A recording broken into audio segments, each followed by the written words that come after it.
नमस्कार, स्वागत है आपका सीएनबीसी आवाज एंड मोतीलाल ओसवाल स्टूडियोज में। मैं हूं मनीषा गुप्ता और सोने चांदी से शुरुआत करेंगे क्योंकि ऑल टाइम हाईज यहां पर आज फिर से बनते हुए नजर आए हैं। यहां से अब क्या करना चाहिए, कैसे रह सकते हैं प्राइसेस, क्या वॉच करें, कैसे ट्रेड करें, बताएंगे आपको। साथ ही बात करेंगे कच्चे तेल की, जहां पर भी तेजी देखने को मिली है। आज सुबह सवेरे यहां पर एशियन मार्केट्स में हमने बढ़त आते हुए देखी।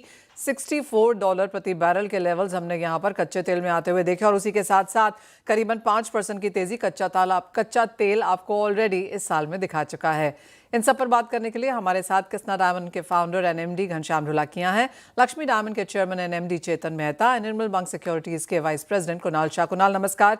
सोने चांदी में जो ये ऑल टाइम तेजी है और जिस तरह से यूबीएस एंड एचएसबीसी की तरफ से हमने वो रिपोर्ट आते हुए देखी है कि $5,000 अनाउंस एक पॉसिबिलिटी है, अगर मार्च तक नहीं तो जून तक definitely. I think there is a complete chaos if you look at what is happening across the world. Iran, south America, Latin America, और अगर आप देखेंगे कोई भी जगह पे ये जो ईरान में अपराइजिंग चालू है, यूके और फ्रांस यूक्रेन में अपनी फोर्सेस डालने की बात कर रहे हैं। रशिया कहता है कि अगर ये आप करेंगे तो डायरेक्ट रिटेलिएशन करेंगे हम आप पे। सो ये तो पूरा जियोपॉलिटिकल लैंडस्केप खराब हो चुका है। तो ऐसे में दूसरी कोई चीजों में ग्रोथ आने वाला है नहीं। तो अगर मैं फंड मैनेजर हूँ या मैं मनी मैनेजर हूँ तो मैं टाइम बीइंग के लिए मेरा पैसा किधर अलोकेट करूंगा, मेरे पास कोई चॉइस ही नहीं है। So I the gold and silver are likely to do in this kind of, ये बढ़ने वाले हैं। सो ये escalation in geopolitical matrix is the main reason why gold is doing well. And another thing, ये internally आप US में देखेंगे तो आज जब फेड चेयरमैन के ऊपर जो चार्जेस लगाए गए हैं, सो इंटरेस्ट रेट कम नहीं कर रहे हैं, इसके लिए फेड के चेयरमैन ने स्टेटमेंट दिया है कि हम मेरे पे इसके लिए चार्जेस लगाए गए हैं। सो ये तो और एक मुहिम चल रही है, एक साइड पे जियोपॉलिटिकल है, एक साइड पे इनको एग्रेसिव इंटरेस्ट रेट कम करना है, क्योंकि 2026 में फेड को $9 ट्रिलियन को सर्विस करना है, $9 ट्रिलियन की डेट को सर्विस करना है। तो इंटरेस्ट रेट तो ये इधर रहने ही नहीं वाला है।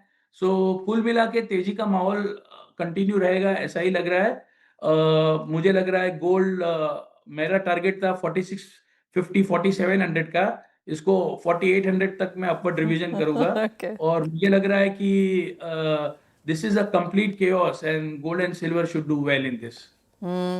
कुणाल, जैसे आपने कहा कि टारगेट्स हमने एक्चुअली लगातार यहाँ पर अपसाइड होते हुए ही देखे हैं। चांदी आपकी स्क्रीन पे लेके आएंगे क्योंकि अंतर्राष्ट्रीय बाजारों में ऑलमोस्ट $84 अनाउंस, लेकिन भारतीय बाजारों में 2,65,000 जिस लेवल पे हम फिलहाल कारोबार कर रहे हैं, ये ऑल टाइम हाई है चांदी का।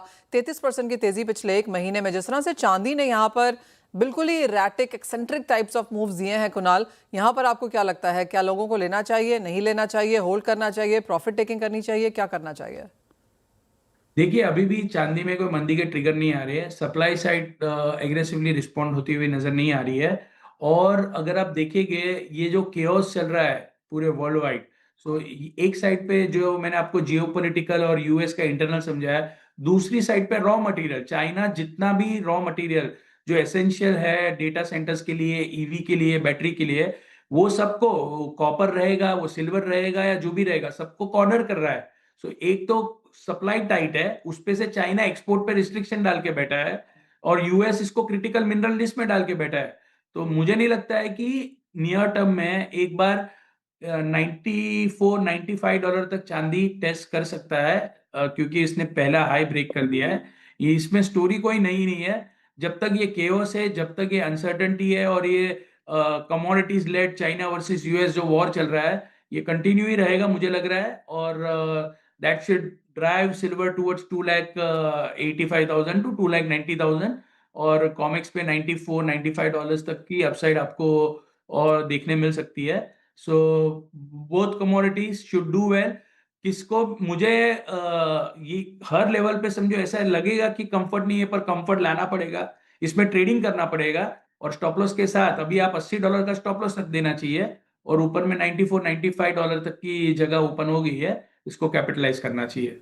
एब्सोल्युटली वेल सेड कि ट्रेलिंग स्टॉप लॉसेस यहाँ पर लगाने हैं ऊपर की तरफ में, और ये ऐसा बाजार है जिसको स्ट्रक्चरली टिपिकली बुलिश हम कह सकते हैं, क्योंकि जब कोई बुरी खबर आती है तो बहुत थोड़ी मुनाफा वसूली आती है, जब कोई अच्छी खबर आती है तो बहुत ज़्यादा तेजी देखने को मिलती है। और जैसे कुणाल ने कहा, एक तरफ यूएस फेड रिजर्व की ऑटोनॉमी, दूसरी तरफ यूएस का non farm payroll data, expectations की हम रेट कटौती देखेंगे, जियोपॉलिटिकल टेंशन चाहे वो ईरान है, वेनेजुएला है, जिस तरह की स्टेटमेंट्स हैं, सभी का फायदा यहाँ पर सोने और चांदी दोनों को मिलता हुआ।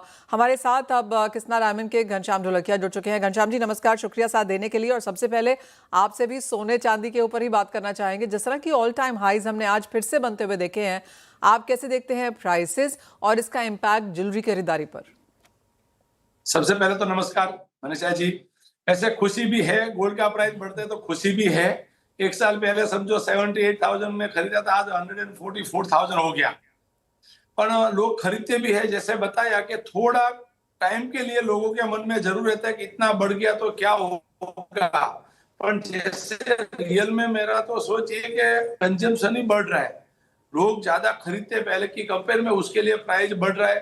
नो डाउट वर्ल्ड की सिचुएशन भी है थोड़ी, पर उससे ज्यादा कंज्यूमर का स्पेंडिंग पावर भी बढ़ रहा है, मेरा ये सोच भी है। हमने 2023 और 25 के सामने देखा था कंट्री का रिजर्व, तो कोई भी कंट्री का रिजर्व नहीं बढ़ा हुआ है।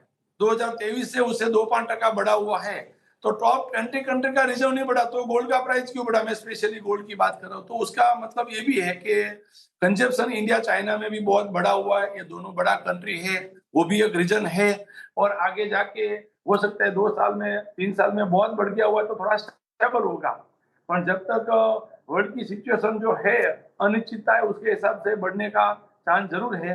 कंज्यूमर फिर भी थोड़ा टाइम के बाद खरीदता है। ये दिवाली पे या क्रिसमस पे देखो तो उसमें लोग ने खरीदा, पर थोड़ा मैं बोलूंगा कि गोल्ड की कंपेयर में लोग डायमंड में ज्यादा मूव हो रहे हैं, क्योंकि 1 लाख रुपया का किसी को डायमंड गोल्ड ज्वेलरी खरीदते थे, आज वो खरीदने का 1 साल बाद तो 175,000 खरीदना पड़ता है।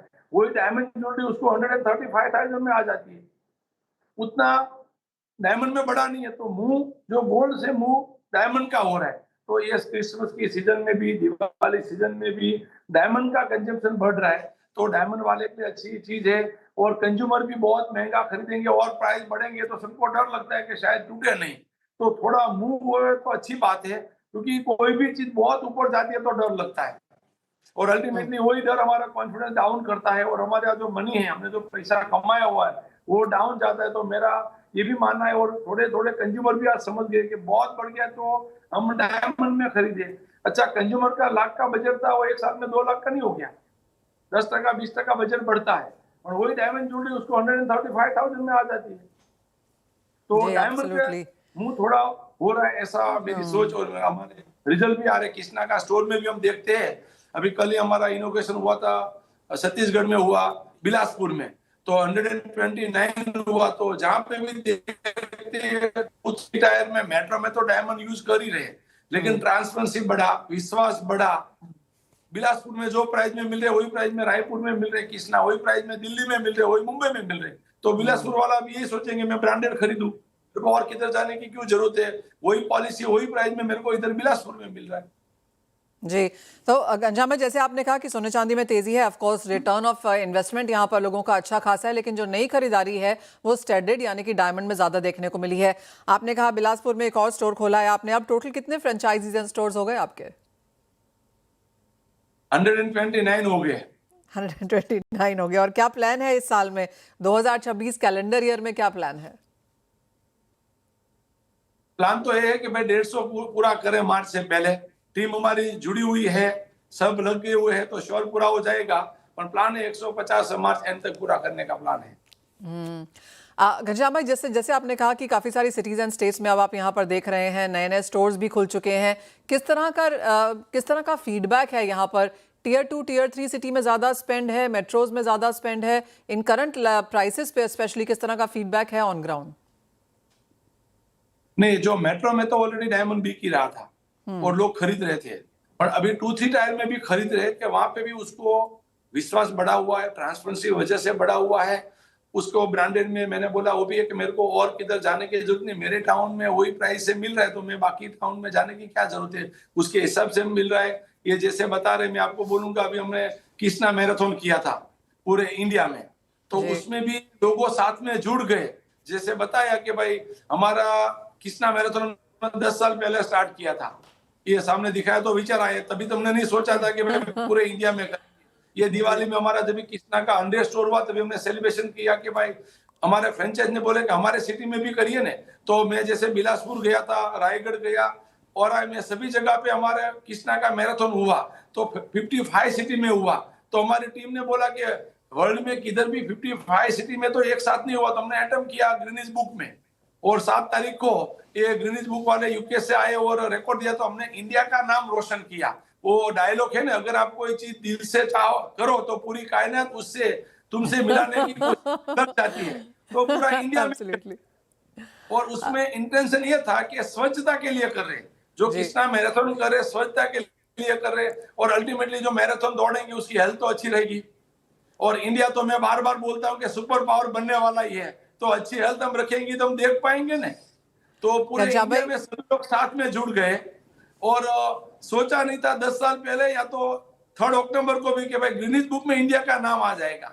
तो आप कोई चीज दिल से करेंगे ना तो सभी लोग उसके साथ में जुड़ जाते हैं। घनश्याम भाई, ये पिछले साल भी हम लगातार बात करते रहे, और ऑफ कोर्स बहुत बहुत बधाई उसके लिए, वो गिनेस अवार्ड के लिए। और जैसे आपने कहा सभी भारतीयों के लिए काफ़ी पॉजिटिव ये है। और आप 10 साल से यहाँ पर मैराथन्स कर रहे हैं, काफ़ी सारी मैराथन्स होती हैं, लेकिन जिस तरह का रिकॉर्ड आपने रचा है कि इतनी सारी सिटीज़ में 55 सिटीज़ में एक साथ लोगों ने यहाँ पर मैराथन रन किया, जिसकी वजह से यहाँ पर गिनेस रिकॉर्ड भी बना।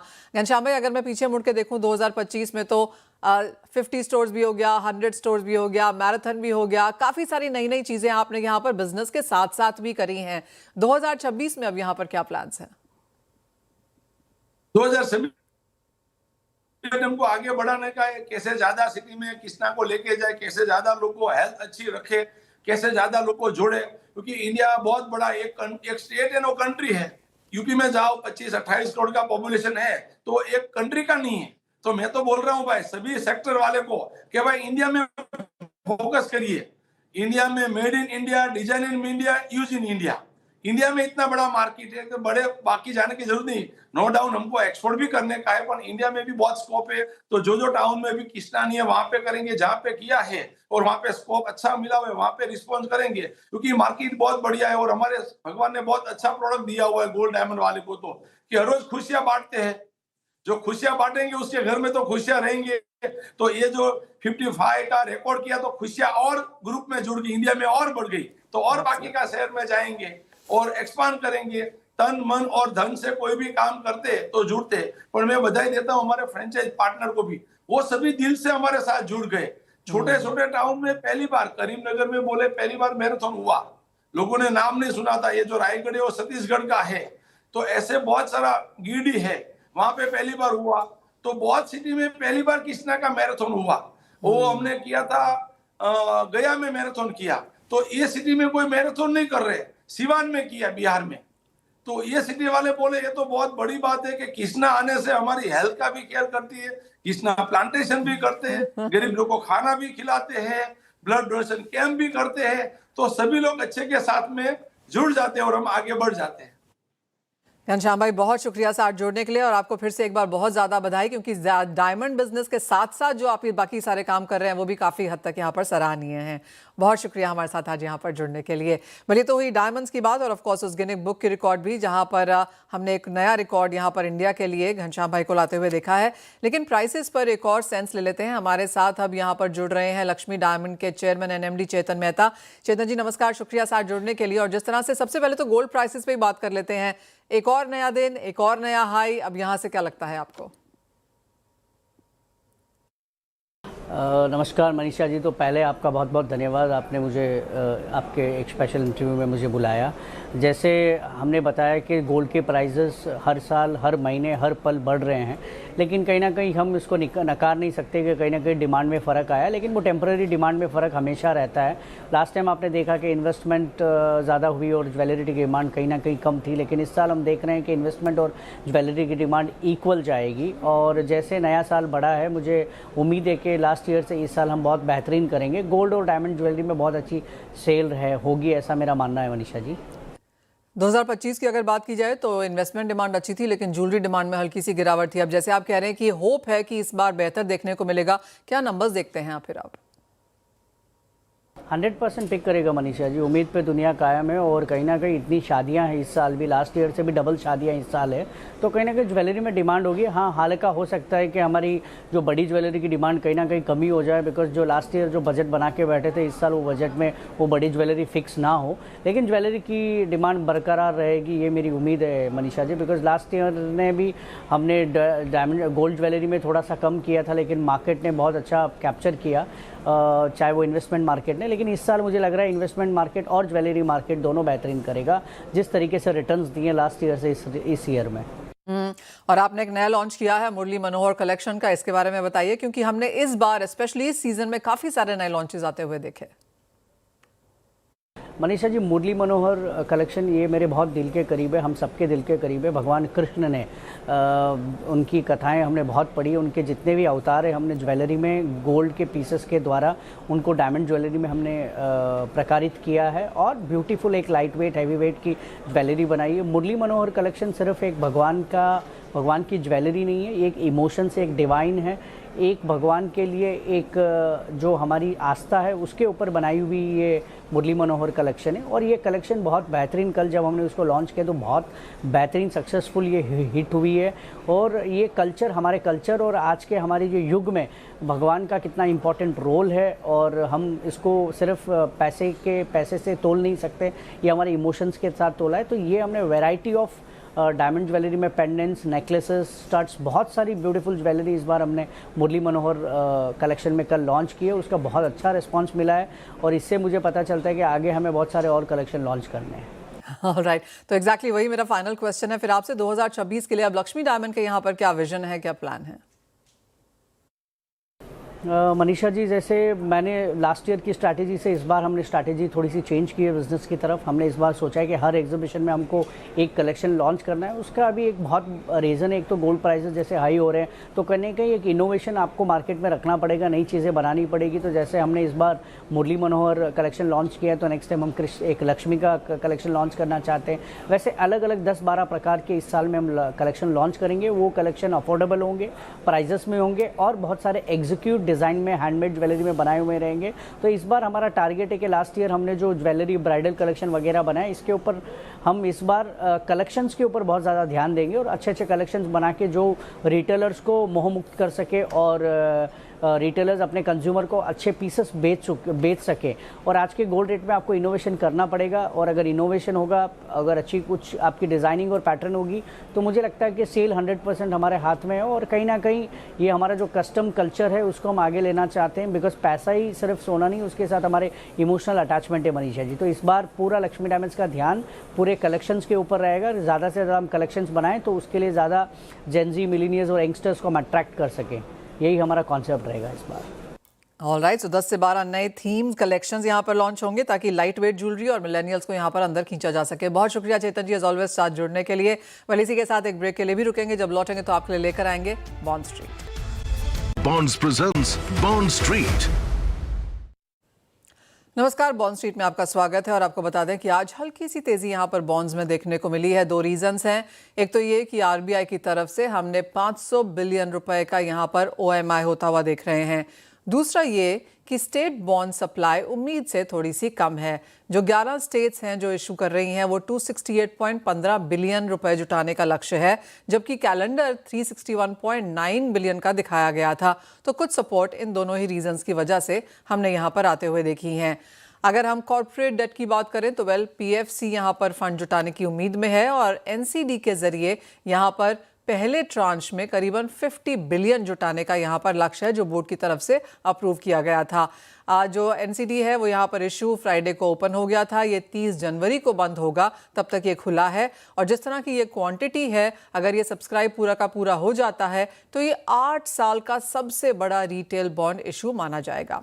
बॉन्ड की मैच्योरिटी 5 साल, 10 साल, 10 साल 1 महीना और 15 साल की है।